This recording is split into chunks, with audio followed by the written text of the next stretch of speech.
Melanjutkan alur cerita Donghua Stellar Transformation Season 5 versi novelnya, sebelum itu bantu subscribe.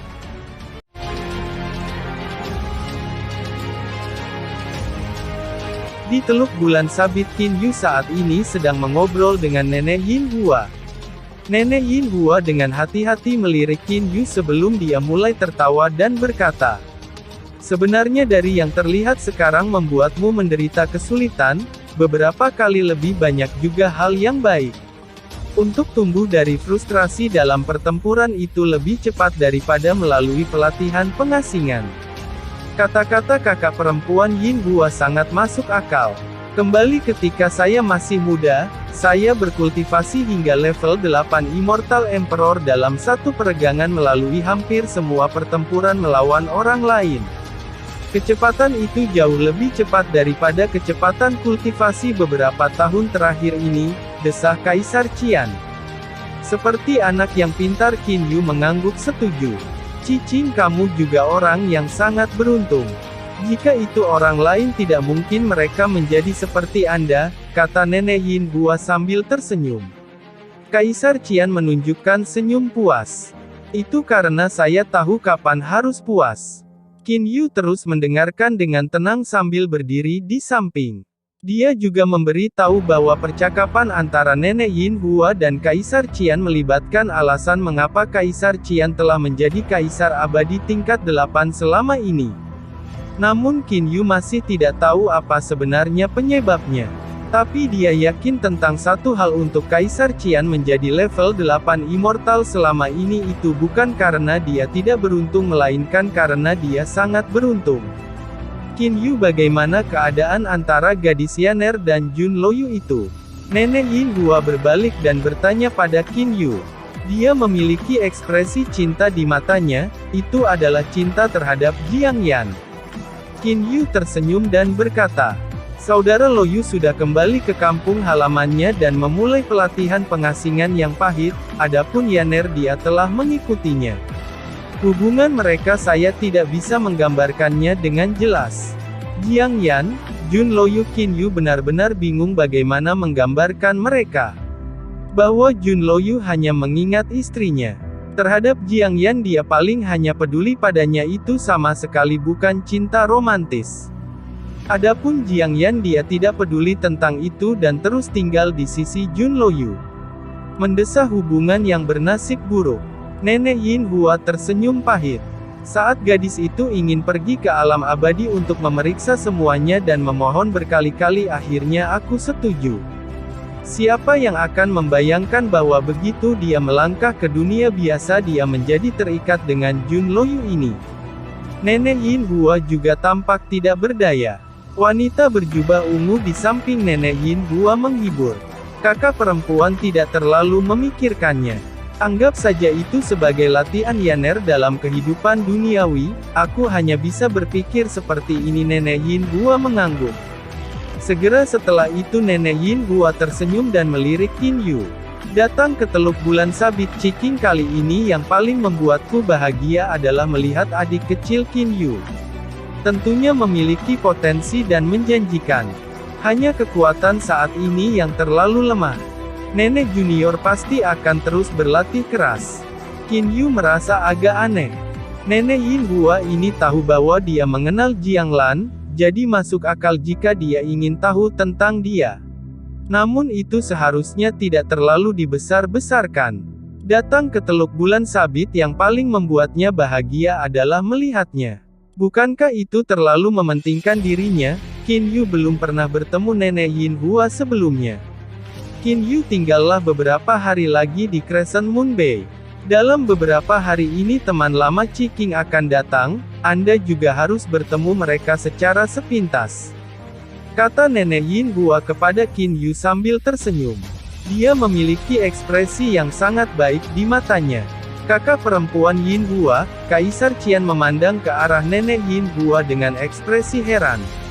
Sementara yang lain tidak tahu siapa teman lama Kaisar Qian, dia sendiri secara alami tahu siapa mereka. Karena dia tahu siapa mereka, dia secara alami merasa aneh mengapa Nenek Yin Hua mengucapkan kata-kata seperti itu. Lagi pula teman-temannya bukanlah orang yang hanya bisa ditemui oleh orang biasa. Nenek Yin Hua melirik Kaisar Qian dan tersenyum ringan. Qin Yu dia memenuhi syarat untuk bertemu dengan mereka. Melihat Nenek Yin Hua berbicara seperti ini, Kaisar Qian memutuskan untuk tidak lagi membantah.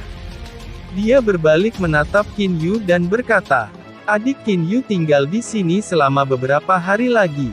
Qin Yu mampu menyimpulkan beberapa hal dari percakapan antara Nenek Yin Hua dan Kaisar Qian.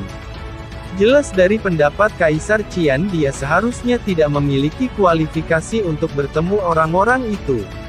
Qin Yu tersenyum dan berkata, "Pertemuan antara senior junior ini seharusnya tidak mengganggunya. Tidak perlu, ketika waktunya tiba kamu harus datang." Langsung kata Nenek Yin Hua. Segera setelah itu dia tersenyum ke arah Qin Yu. "Jika kamu tidak datang nenek akan marah. Qin Yu kakak perempuan Yin Hua ingin kamu datang jadi datang saja." Pada saat ini Kaisar Qian juga mulai mendesak Qin Yu. Qin Yu merasakan kehangatan di hatinya dan segera mengangguk. Agar junior ini bisa bertemu dengan para senior, itu adalah berkah junior ini. Junior ini pasti akan muncul. Segera setelah itu Qin Yu mengikuti para pelayan ke kediamannya. Istri Kaisar Qian juga telah pergi. Adapun Kaisar Qian dia tinggal di kolam bunga dan terus mengobrol dengan Nenek Yin Hua. Sasaran pembicaraan mereka justru Qin Yu. "Kakak Yin Hua, kamu ingin Qin Yu datang, apakah itu benar-benar cocok?" tanya Kaisar Qian. Bahkan jika kecepatan kultivasi Qin Yu ini sangat cepat, dia mungkin belum bisa memenuhi syarat untuk berteman dengan orang-orang dari generasi saya setelah 1000 atau 10.000 tahun. Namun saat ini kekuatannya benar-benar tidak mencukupi. Nenek Yin Hua tidak berbicara, sebaliknya dia berdiri dan melihat ke arah langit. Pandangannya tampaknya telah melewati atmosfer bintang, gelombang giok melewati lubang tak berujung. "Ciking, ada banyak hal yang masih belum kamu ketahui." Setelah waktu yang lama suara Nenek Yin Hua bergema di taman besar ini. Kaisar Qian terkejut. Tidak menyebutkan hal-hal di masa depan, bahkan Qin Yu saat ini memenuhi syarat untuk bertemu teman-teman lama Anda. Anda secara alami akan memahami ini di masa depan. Setelah mengucapkan kata-kata itu, Nenek Yin Hua mulai berjalan menuju kediamannya sendiri. Kaisar Qian menyaksikan Nenek Yin Hua pergi, dia kemudian berbalik dan melihat ke arah kediaman Qin Yu. Alisnya mulai sedikit mengerut. Di Teluk Bulan Sabit ini, dari Kaisar Qian hingga Nenek Yin Hua dan hingga pelayan acak, mereka semua sangat ramah. Qin Yu merasa sangat nyaman dalam beberapa hari terakhir ini dia tinggal di Teluk Bulan Sabit. Dia juga bertemu dengan Kaisar Qian dan Nenek Yin Hua beberapa kali dalam beberapa hari terakhir ini. "Haha Cicing, teman lamamu telah tiba tapi kamu masih belum keluar." Tawa yang keras dan terbuka terdengar di langit Teluk Bulan Sabit. Teman lama, Qin Yu yang sedang mengobrol dengan Song Si tidak bisa menahan diri untuk berhenti. Dia mengangkat kepalanya dan melihat ke arah di mana suara itu bergema. Dia melihat siluet emas perlahan turun dari langit. Meskipun siluet emas tidak jauh dari Qin Yu dan kecepatan turunnya juga tidak cepat, tetapi Qin Yu masih tidak dapat melihat dengan jelas penampilan sebenarnya dari siluet emas itu. "Ah Qin Yu, saya harus pergi dan bekerja sekarang, mari kita bicarakan di masa depan," kata Song Si ke Qin Yu buru-buru. Qin Yu tahu bahwa Song Si adalah orang yang bertanggung jawab untuk menerima teman lama Kaisar Qian. Dengan demikian Qin Yu juga tidak menghalanginya. Dia tersenyum dan berkata, "Song Si, silakan." Tepat pada saat Qin Yu baru saja mengucapkan kata-kata itu, Tuan Muda Qin Yu yang mulia ingin Tuan Muda pergi ke sisi selatan kolam yang dingin. Seorang pelayan muncul di depan pintu kediaman Qin Yu. "Aku akan segera pergi." Qin Yu segera bangun. Dia tahu Nenek Yin Hua telah mengatakan untuk membiarkan dia melihat teman-teman lama Kaisar Qian. Dan sekarang ini pasti waktu yang tepat untuk melihat sosok siluet emas itu. Setelah tinggal di Teluk Bulan Sabit selama beberapa hari, Qin Yu menjadi terbiasa. Mengikuti koridor, dia berbalik 9 kali dan kemudian 18 kali lagi. Segera dia telah tiba di kolam dingin tempat Kaisar Qian memancing terakhir kali. Pada saat yang sama ada 2 meja batu dan lebih dari selusin bangku batu yang disusun di mana-mana. Di atas meja batu ada beberapa kuliner khas. Pada saat ini di sisi selatan ada 3 orang nenek Yin Hua, Kaisar Qian dan siluet emas itu. Bahkan istri Kaisar Qian tidak ada.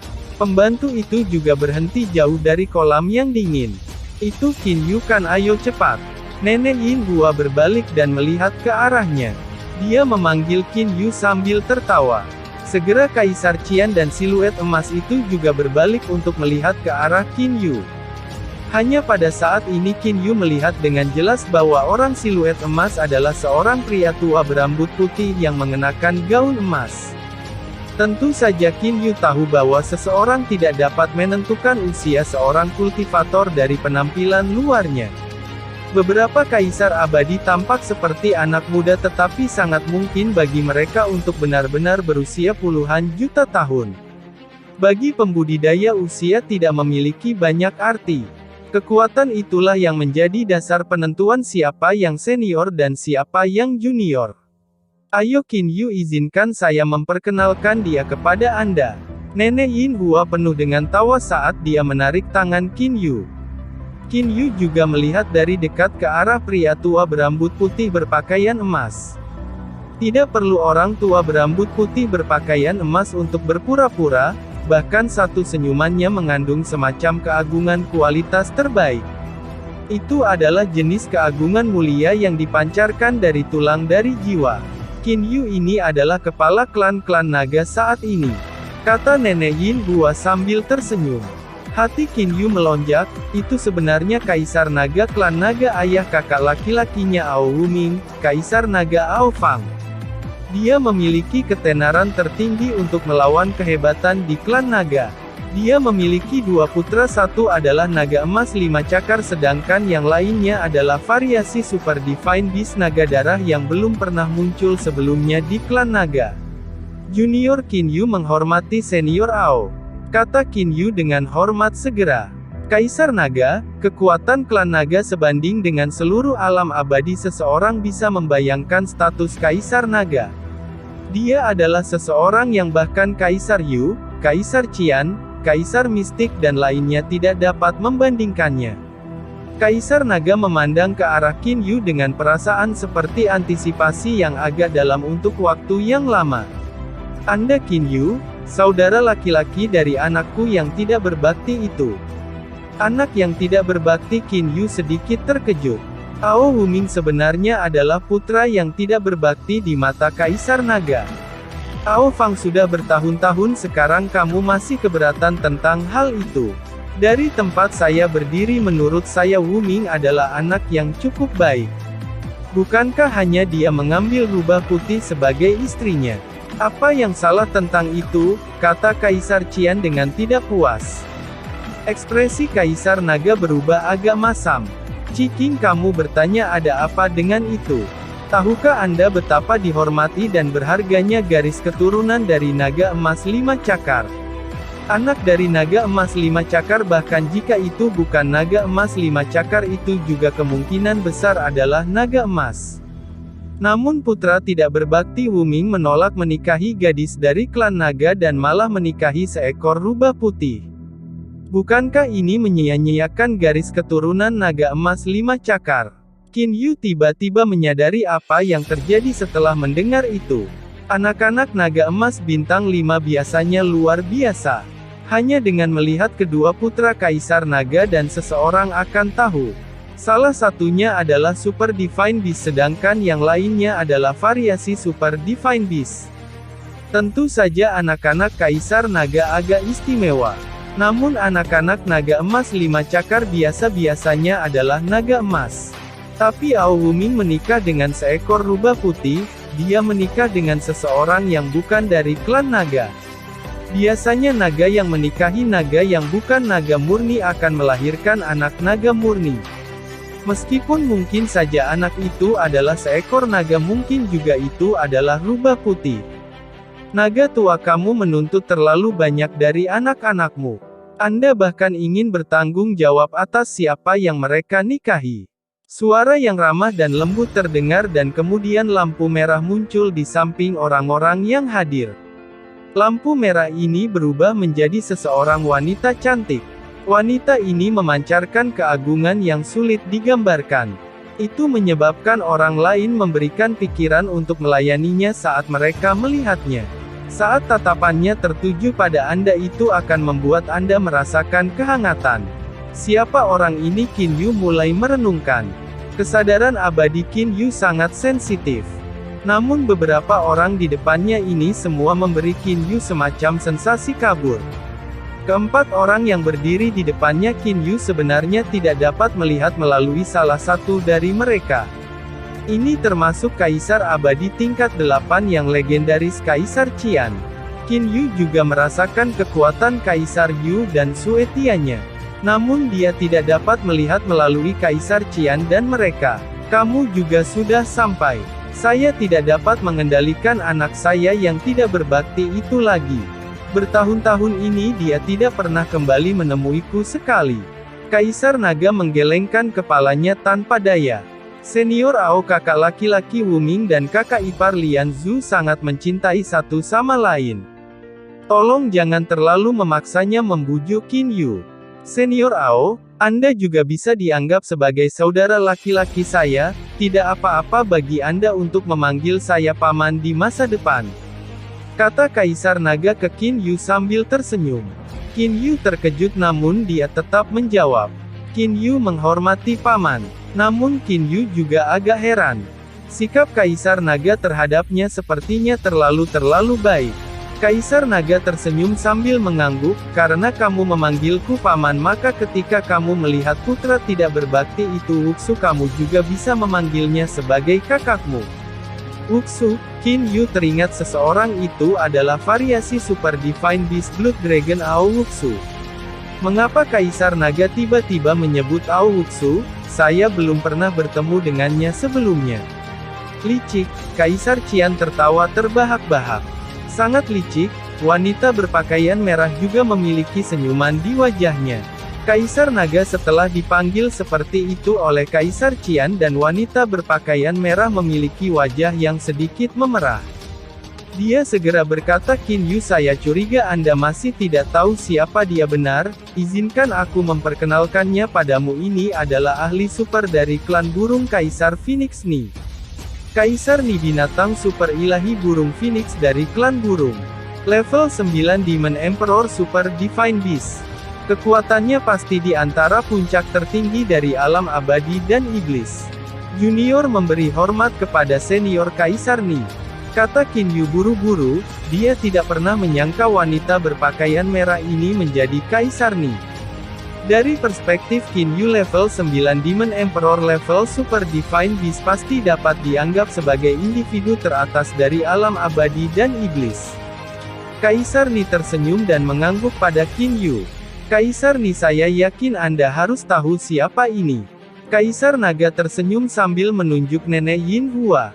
Itu kakak perempuan Yin Hua. Kaisar Ni tersenyum dan berkata, terakhir kali aku hanya melihat penampilan kakak perempuan melalui kemampuannya yang luar biasa dan belum pernah bertemu dengan kakak perempuan di dunia nyata. Ini pertama kalinya kita bertemu, ini memang pertama kalinya kami bertemu. Kesempatan ini juga diberikan kepada kami karena Qi King berhasil berkultivasi dengan sukses. Nenek Yin Hua tersenyum dan berkata, kalau tidak siapa yang tahu berapa lama kita akan menunggu sampai kita bertemu. Qin Yu terkejut. Seorang Kaisar Iblis level 9 binatang super ilahi juga menghormati nenek Yin Hua seperti itu. Dia mulai menjadi bingung siapa sebenarnya ahli nomor 1 dari alam abadi dan iblis. Level 9 Kaisar Iblis level Super Divine Beast, nenek misterius Yin Hua atau Kaisar Naga. Aku masih belum mengucapkan selamat kepada saudara Qi King. Saudara Qi King telah berlatih pahit selama puluhan juta tahun dan akhirnya mencapai kesuksesan. Di alam abadi dan iblis ini saudara Qi King seharusnya menjadi orang nomor 1 kan? Kaisar Naga tersentak kagum.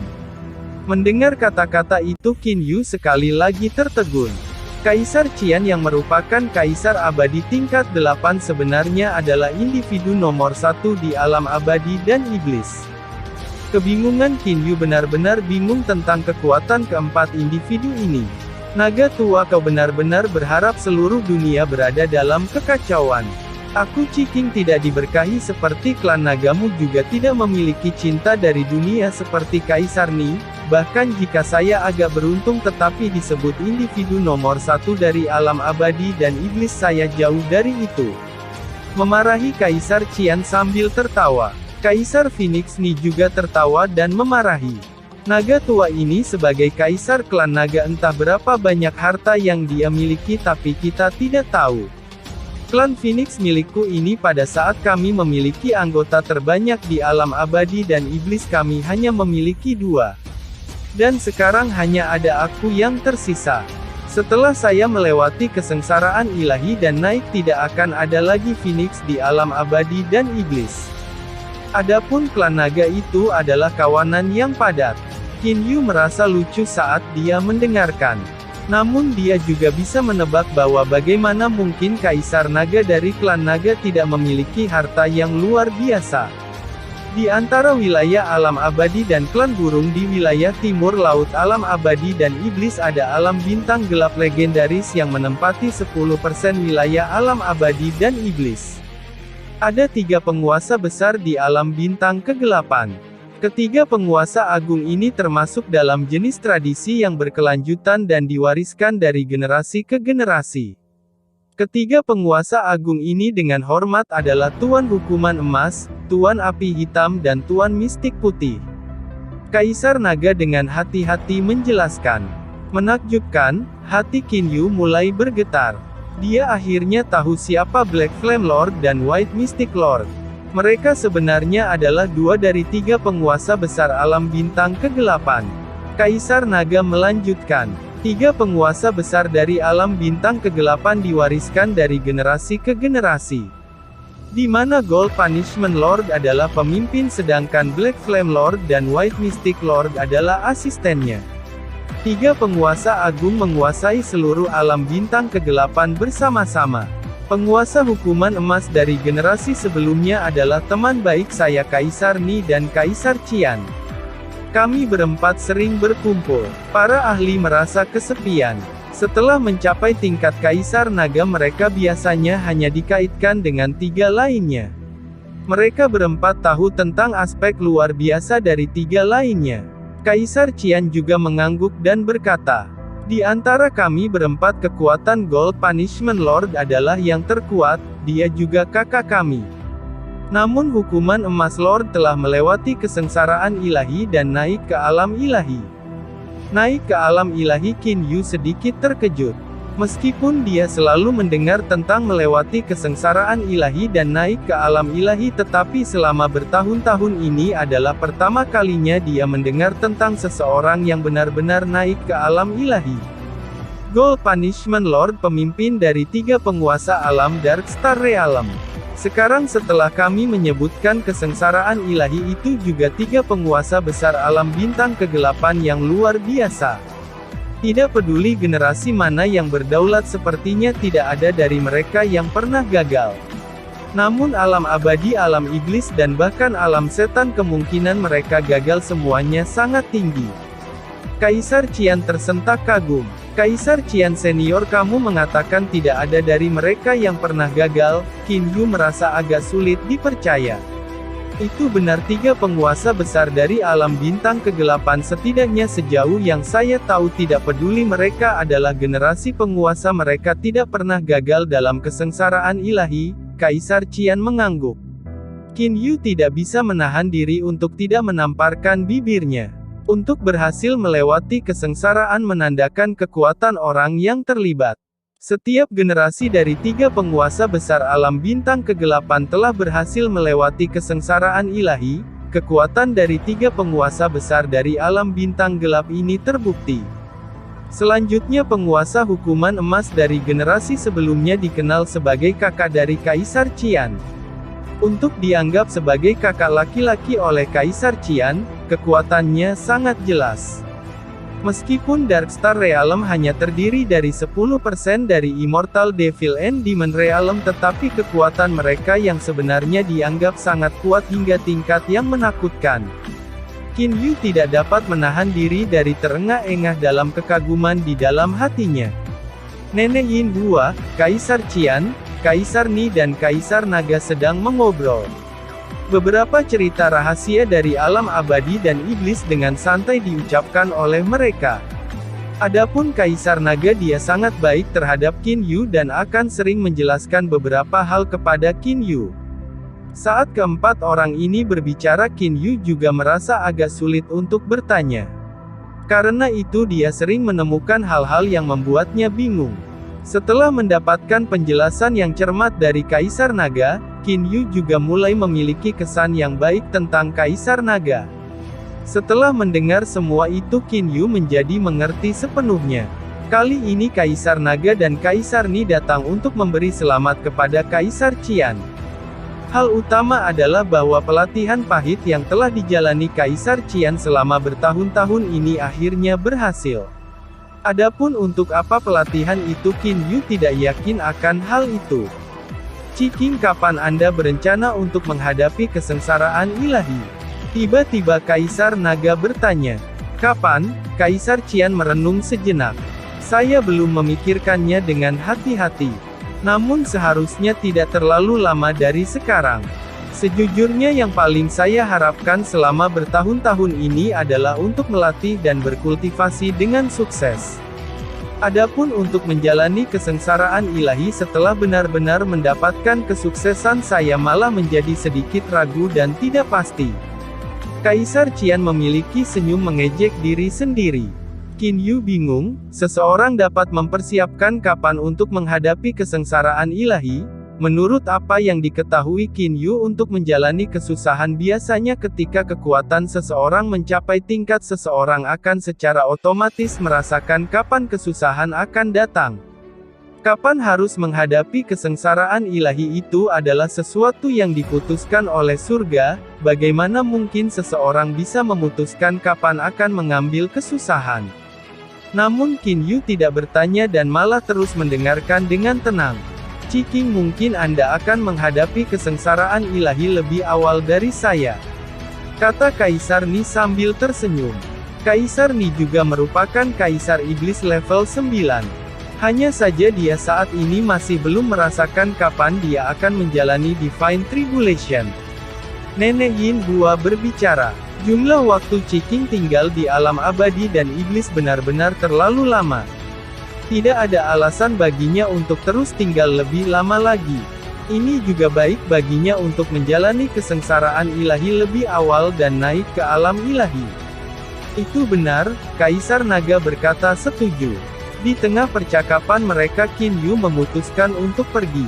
Itu terutama karena menjelang akhir percakapan mereka itu menjadi masalah sepele di antara teman-teman.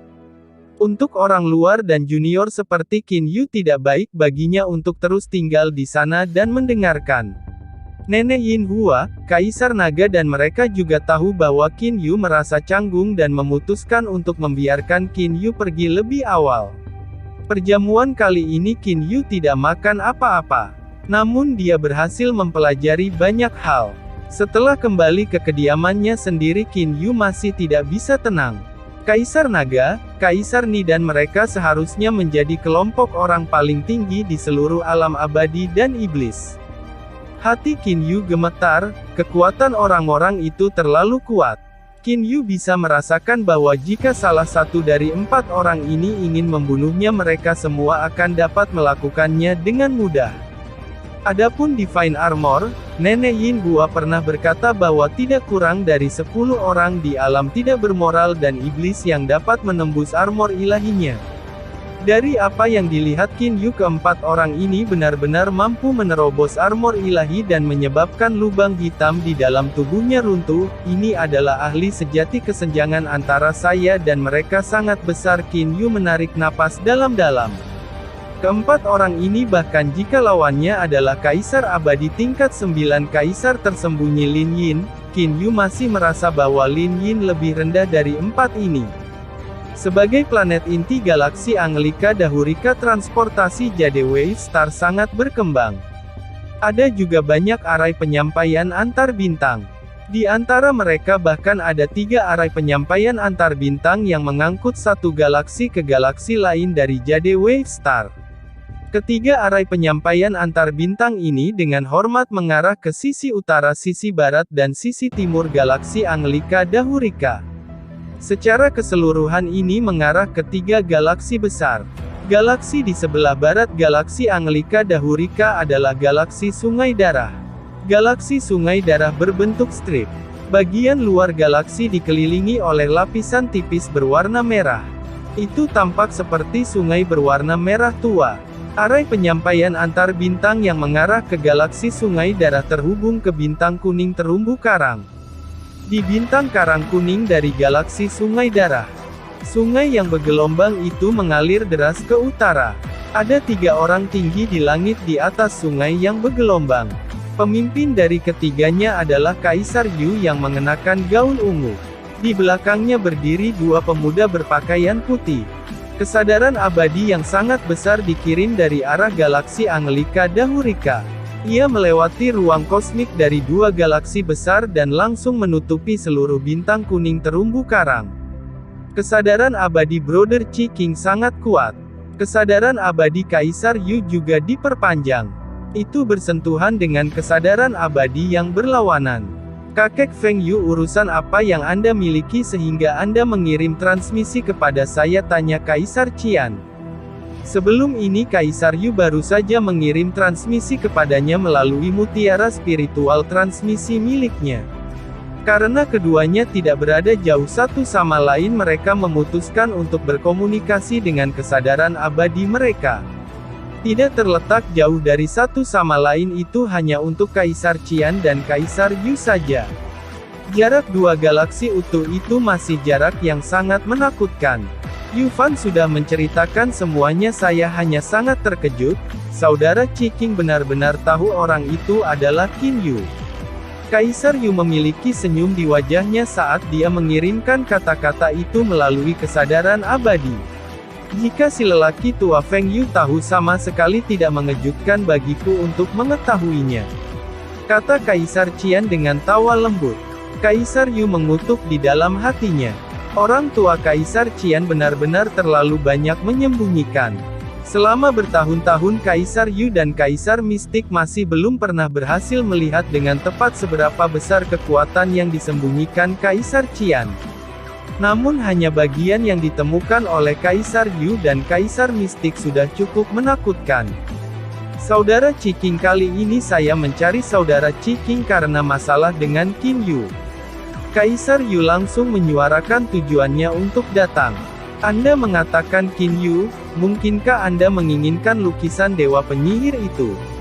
Kaisar Qian bertanya sebagai gantinya. Kaisar Yu terkejut. Dia baru sekarang menemukan bahwa Kaisar Qian sebenarnya tahu banyak. Pada saat ini Kaisar Yu menjadi waspada. Dia tidak percaya bahwa Kaisar Qian tidak akan peduli dengan lukisan Dewa Penyihir. Jadi Saudara Chi King sebenarnya sudah mengetahui segalanya. Itu benar, saya ingin lukisan Dewa Penyihir itu. Anda juga tahu bahwa sangat sulit untuk menghadapi kesengsaraan ilahi. Dengan salah langkah budidaya dan pelatihan yang pahit selama jutaan tahun tidak akan menjadi apa-apa. Tidak peduli apa, saya ingin meningkatkan kepercayaan diri saya dan meningkatkan tingkat keberhasilan menghadapi kesengsaraan ilahi, kata Kaisar Yu dengan sangat tulus.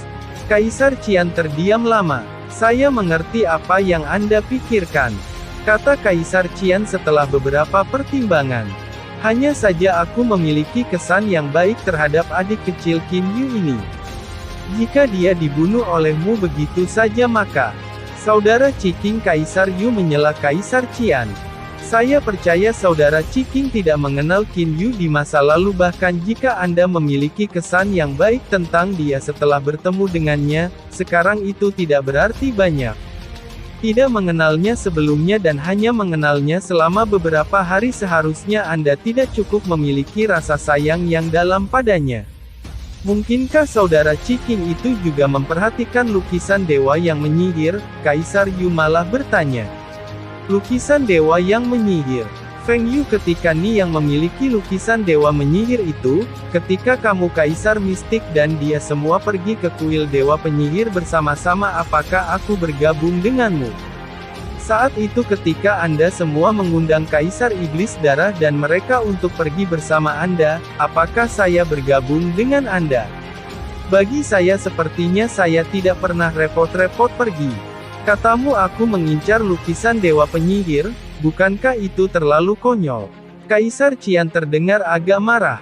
Tentu saja Kaisar Yu tahu tentang hal-hal ini. Ahli top dari alam abadi dan iblis sebelumnya telah memasuki kuil dewa penyihir beberapa kali. Namun Kaisar Qian ini tidak pergi sekalipun. Setidaknya Kaisar Yu dan mereka belum pernah mendengar tentang Kaisar Qian yang memasuki kuil dewa penyihir. Kecuali jika Kaisar Qian diam-diam masuk sendiri. Kaisar Yu tidak percaya bahwa Kaisar Qian akan cukup bodoh untuk menolak masuk bersama orang lain tetapi malah masuk sendiri ke tempat yang berbahaya. Saudara Ciking, kata-kataku salah. Namun mengapa Anda harus melindungi Qin Yu seperti itu? Kaisar Yu menjadi sedikit cemas. Jika Kaisar Qian bertekad untuk melindungi Qin Yu maka akan sangat sulit baginya untuk membunuh Qin Yu. Kaisar Yu mengatupkan giginya lalu berkata melalui transfer suara. Saudara Ciking, aku ingat kamu masih berhutang budi padaku. Anda pernah mengatakan saat itu bahwa jika ada permintaan untuk Anda maka Anda akan membantu saya dengan semua milik Anda. Sekarang jika Anda ingin saya membunuh Qin Yu itu sama sekali tidak bisa dilakukan. Kata Kaisar Qian dengan tegas. Saya berhutang budi, jika Anda ingin saya membantu Anda dalam hal-hal lain maka saya bisa melakukannya. Namun membunuhnya sama sekali tidak mungkin. Aku tidak ingin kamu membunuhmu, aku hanya membutuhkanmu untuk tidak menghalangi aku membunuhnya, Kaisar Yu melanjutkan. Dengan cara ini saya sama sekali tidak akan melakukan apapun di wilayah galaksi Anglika Dahurika. Namun begitu dia keluar dari galaksi Anglika Dahurika, Anda harus segera memberitahu saya. Selama Anda memberitahu saya maka Anda akan membalas kebaikan saya. Bagaimana menurut Anda? Para ahli di tingkat Kaisar Qian jarang berutang budi kepada orang lain. Saat itu Kaisar Qian membutuhkan harta karun. Ketika Kaisar Yu mengetahui hal itu dia malah sangat gembira.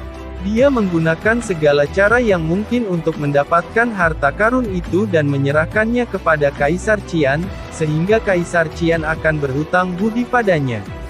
Sekarang dia telah menggunakan bantuan ini, Kaisar Yu juga sedikit tidak mau melepaskannya.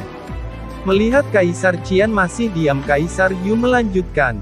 Aku hanya ingin kamu memberitahuku. Aku tidak membutuhkanmu untuk membunuhnya dan bahkan tidak akan menyerangnya di wilayahmu. Baiklah, Kaisar Qian akhirnya setuju. Ketika Qin Yu melewati arai penyampaian antar bintang saya akan memberitahu Anda tentang hal itu. Namun Anda harus ingat bahwa tidak peduli apa ketika Anda berada di wilayah saya, Anda tidak diizinkan untuk membunuhnya. Tentang bagaimana Anda akan menyerangnya dan apakah itu berhasil atau tidak itu bukan urusan saya. Bagus, itu kesepakatan. Kaisar Yu sangat gembira. Itu sudah diselesaikan. Kaisar Qian mendapatkan kembali kesadaran abadi yang ada di mana-mana. Kaisar Yu memiliki sedikit senyum di wajahnya. Salah satu dari dua pemuda berpakaian putih di belakangnya berbicara dan bertanya. Yang mulia, apakah ini sukses? Kaisar Qian, karena dia setuju dia akan benar-benar menyelesaikannya. Kaisar Yu sangat percaya diri. Tiba-tiba dia bertanya, itu benar berapa banyak kaisar abadi di bawahku yang berhasil mencapai 3 titik berkumpul? Pemuda berpakaian putih di sisi kiri berkata dengan hormat. Saat ini ada 16 kaisar abadi yang telah tiba di 3 planet perakitan. Kaisar abadi lainnya masih bergegas. Saya memperkirakan bahwa di hari lain pasti akan ada 48 kaisar abadi. Baik sekali, suasana hati Kaisar Yu saat ini sangat baik. Kaisar abadi yang terkenal di bawah Kaisar Yu termasuk 18 kaisar dan 36 tuan. Pada saat yang sama dia juga memiliki banyak kaisar abadi di bawahnya tanpa banyak reputasi. Namun kekuatan mereka juga sangat kuat. Qin Yu, saya telah mengatur jaring yang tak terhindarkan. Mari kita lihat bagaimana Anda akan melarikan diri kali ini. Kaisar Yu sangat percaya diri. Terima kasih sudah menonton. Lanjut di video selanjutnya, jangan lupa subscribe.